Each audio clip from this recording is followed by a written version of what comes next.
Hey, how's it going today, boys? So today we're going to talk about how to make resistance training work for you, for your situation. Now, I'm of the opinion that resistance training should not be your main form of activity. That is, if it's the only thing you do or it's a primary thing that you do, then you're doing something wrong. It's easy to get caught up in the social buzz of fitness trends surrounding resistance training. It feels good to know that you're part of some fitness revolution or a new vitalism and then go and make it your go-to activity. I'm not saying you need to drop it because there are a lot of uses. You just need to know how to make resistance training work for you. The first step, of course, is figuring out worthwhile pursuits. If you have none already, figure out like a sport, some activity, life goal. Maybe it's climbing, whatever it is. Just something to put your body to work. Now, if you already have it, great. If not, go figure that out. The next step is understanding the structure of resistance training. Kind of having an outline of what its uses are and how to train the proper way. Generally speaking, we divide resistance training into 3 levels of development. A pyramid of resistance training.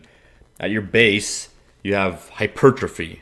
Then strength is the next level, and then the peak, as the most advanced or complicated, is power. So let's go through each level. So at your base, you have hypertrophy. It's the simplest level to master, and it's essential for building experience. You get lots of volume in hypertrophy training, right? 10 to 12 reps usually, moderate weight. You get more volume. And you can use this extra volume to develop the movement patterns associated with the lifts. You can build your skill with lifting using hypertrophy style training.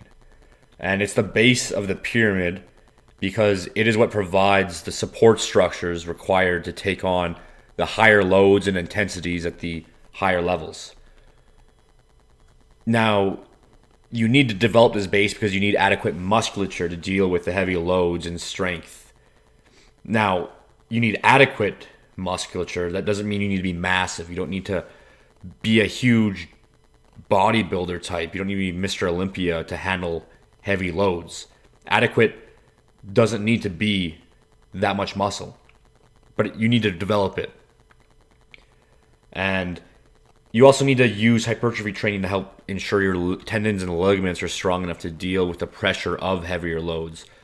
Your tendons and your ligaments, they develop slower than the muscle. So you have to take your time building up to heavier weights. And you can use hypertrophy for that volume so that you don't overdo it with the intensity and the heavy loads of strength. You want to prevent the injury by making sure that you get your tendons and your ligaments strong enough to deal with the load. Oftentimes we jump the gun and build up a lot of muscle. And we're looking better, we're feeling better, so we start jumping into heavy loads.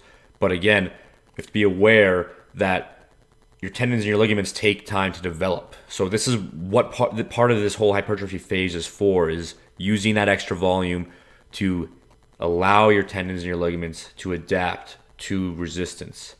Okay? Now, the next level, this outline of this next level, the strength here, it's relating to the absolute load or the maximal force applied against a load. And this is regardless of speed. So as long as you get the load up, it doesn't matter how fast it is. Training at this stage requires the adequate support structures developed through hypertrophy. Although, again, this doesn't mean that a massive amount of muscle is required. Now, training here is designed to increase the absolute load you can exert force upon. It can involve a wide variety of training techniques.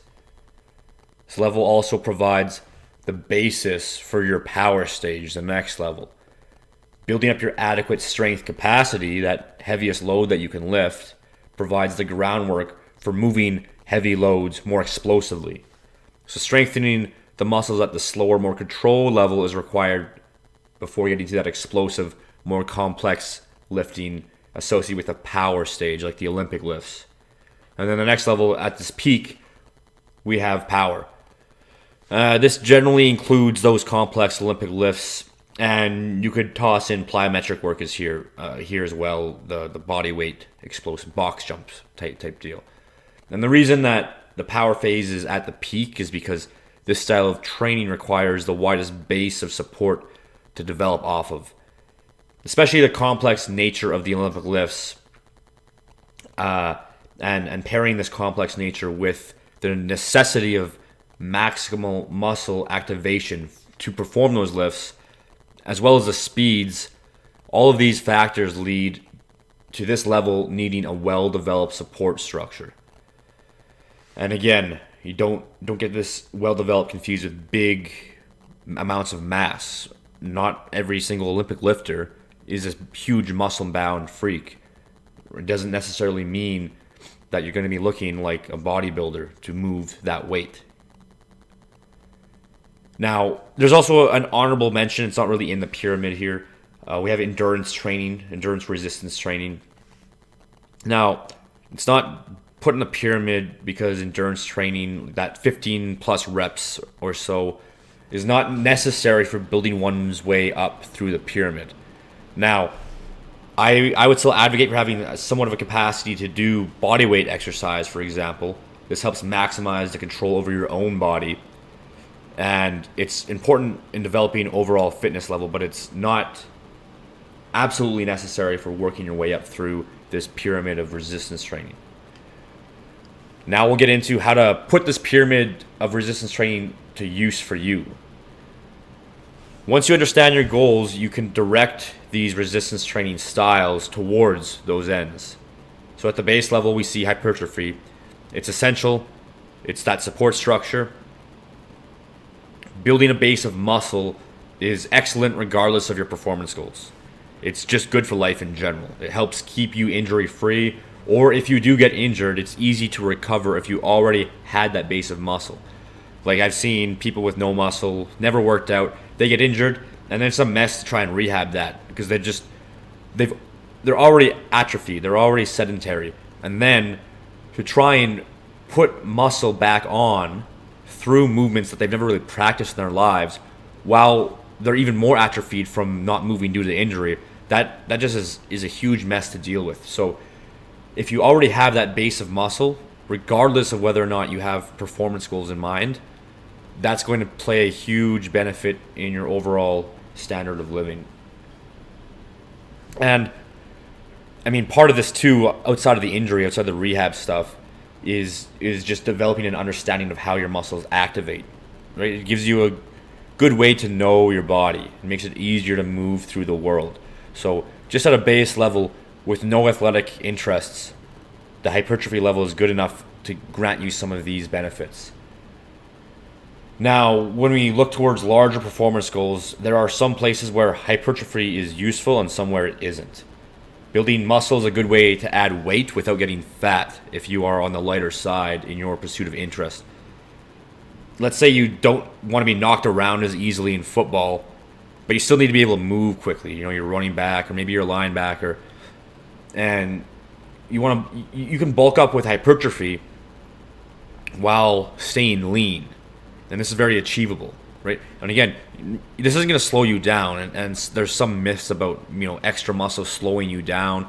It's going to interrupt maybe your endurance training if you're an endurance athlete, but not really being an explosive anaerobic athlete, especially if you want to have extra size. The fat will slow you down, but the muscle really won't.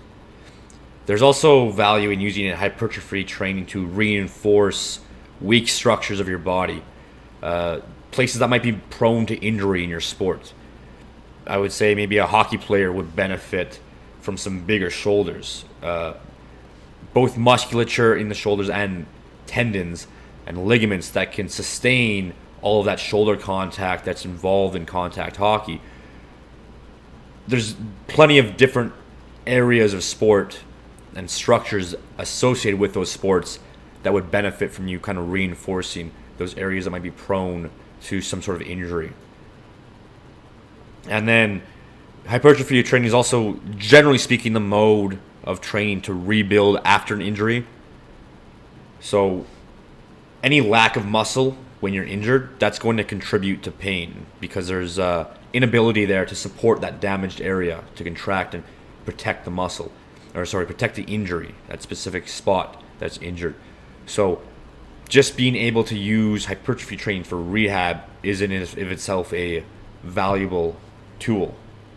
However, it's not as useful when it may weigh down an athlete that relies on a smaller build. And I use the example of an endurance runner, right? Being big and bulky for endurance running doesn't benefit you. And if your goal is to be a great endurance athlete, then there's no point in using hypertrophy, really, outside of the very base level. You might be a smaller fighter, for example, in some combat sport, and you rely on speed and agility. You're not relying on the size and mass to carry your punches. So you might want to stay smaller, or just to be within your weight class, right? There's a necessity to maintain a certain weight so that you don't overstep your bounds and play out of your class. Overdoing bulking in some scenarios will just be a hindrance. So you have to pay attention to how much hypertrophy will actually benefit your performance in whatever area you're at. At the end of the day, it's up to you as an individual, or maybe you have a coach that can help you make this decision, but it's up to you to determine the extent to which hypertrophy may aid in your performance. Okay, so now you know how it may be used and how it may be negative. So take all these things into account and make that decision. At the end of the day, it's a good base level to build off of, but it might not be your path of development, right? You might not want to stay in hypertrophy forever. There's times to build off of that. So the next level here is strength. And strength, of course, is useful for improving your capacity to move heavy objects. And there's lots of utility here. It's excellent to be able to move a great variety of objects at will within your day-to-day life. Not being hindered by a lack of strength really is an ideal position to be in.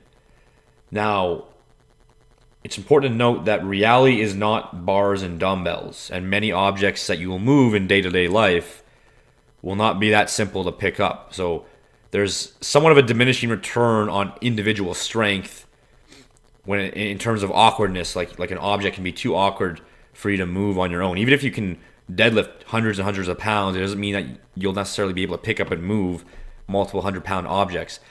At the end of the day, that strength will only get you so far, and you will still need to rely on the help of others in many situations. I'm not saying it doesn't help, I'm just saying there's some diminishing returns there.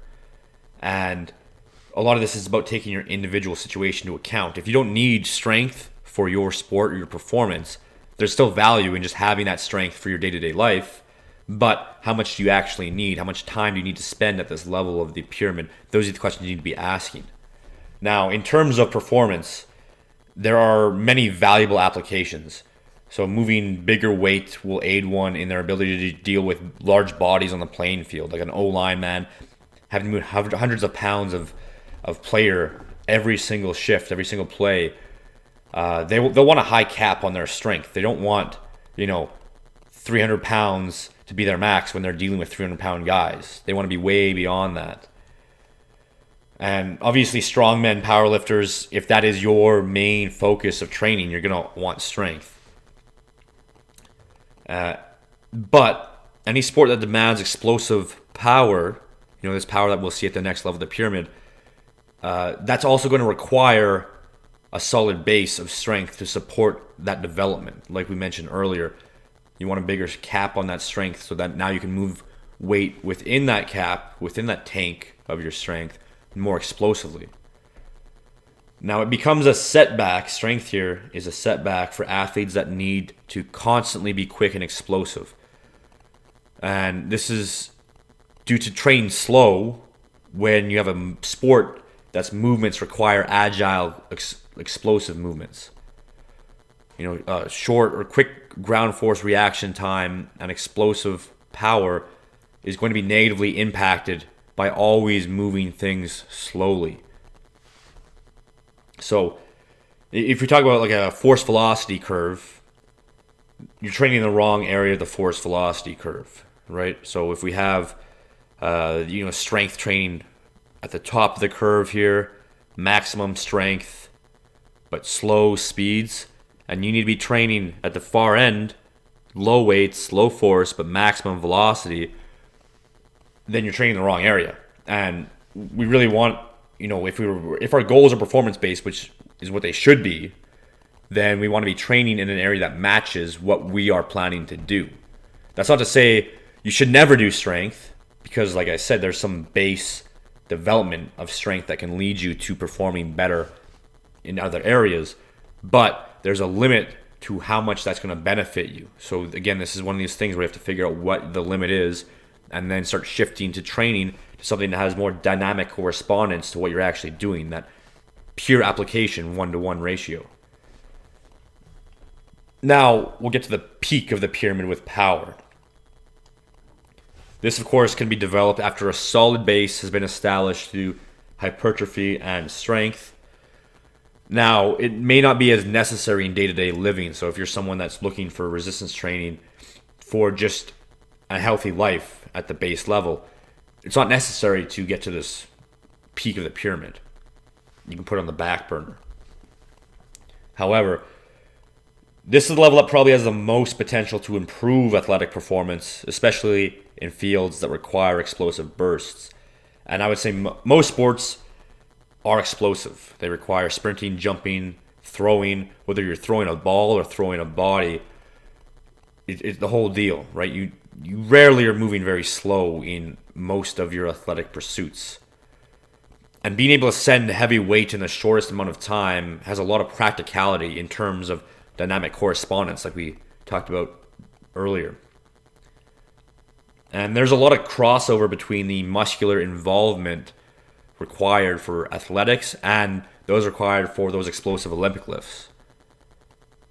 We see the highest level of motor unit recruitment in lifts like the power clean, for example. And this is ideal for athletes, as most sports are requiring you to utilize huge amounts of motor units in the sports. To perform most of what you're doing, whether it's hockey or soccer, you're putting that whole body to work. Or if you're sprinting, again, you have the maximal motor recruitment. So you want to be training things that relate in this way. And it's not just Olympic lifts. Now, to get to Olympic lifts, you need that strong base, but there's also plyometric activity. And again, talking about training at that far right end of the force velocity curve with max speed and little weight, right? There's lots of transfer from that far right end of the force velocity curve to those sports that require, quick, shifty movements with that low or quick ground force reaction time. This is the same with punching or kicking, right? You can't be moving slowly. You've got to be doing almost no weight and very explosive to train those types of skills. Of course, if you talk about the sport of Olympic lifting itself, you obviously want to be good at the power for Olympic lifting on its own, though I don't recommend pursuing Olympic lifting as a sport unless you're genetically gifted and you have a passion for it. If you're planning to go for a gold medal, then by all means take that route. But I don't see Olympic lifting in itself as a great sport. I see Olympic lifts as a means to an end in some other sports performance. So what I'm getting at is use these lifts insofar as they'll transfer to what you wish to achieve. Again, there's a lot of value here for athletes, whether wrestlers or sprinters, and you can gain a lot of control over your body's own use of power and then put that to work in any physical situation. But you do need that base of strength and hypertrophy before you can get there. And again, it just needs to be an adequate capability. You don't need to be maxing out strength lifts. You don't need a top tier power lifter before you get to your Olympic lifts or your power stage of the pyramid. You just need to be adequate at it so you have the structures. And again, I'll say that power level, the Olympic lifts, they're not necessary for performance. You can get by at high levels without Olympic lifting, and many people do, but it will serve the goals of an athlete better than hypertrophy. So if you're planning on using resistance training in a way that's going to benefit you, take this into account.